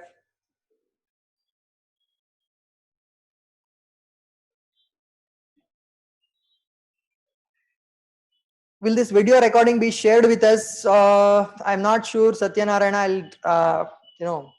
I think it will be shared with those students who have joined Insta classes. But for others, whether they will upload in YouTube or others, I'm not sure. This we'll have to see by asking in office. Any other questions? What is the highest marks in anthropology this year? I'm not sure, but it is, like I said, so far highest score we have seen is 311 for public administration. Until when this session is there, 1:30, I think we are approaching the end of the session. What is the fees for PubAd classes? It is 28,500, both for offline and online. It is the same, including GST. Are there any full-length tests on public administration? Currently, we don't have any tests running. Every day 2 questions will be there. But once you finish your prelims, between prelims and mains, we will have tests for those who have joined public administration optional. So test series, we will run it after prelims. Until then, you don't have to worry about tests.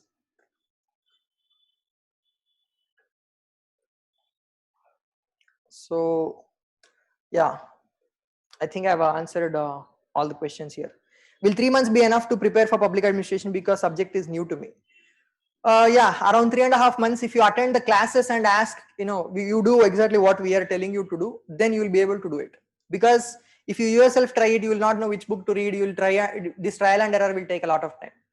If you follow, a proper approach, whatever we are telling you, then 3 months, 3.5 months is enough for you to complete the syllabus of public administration. You don't need more time than that. So this is the end of today's session. Thank you all.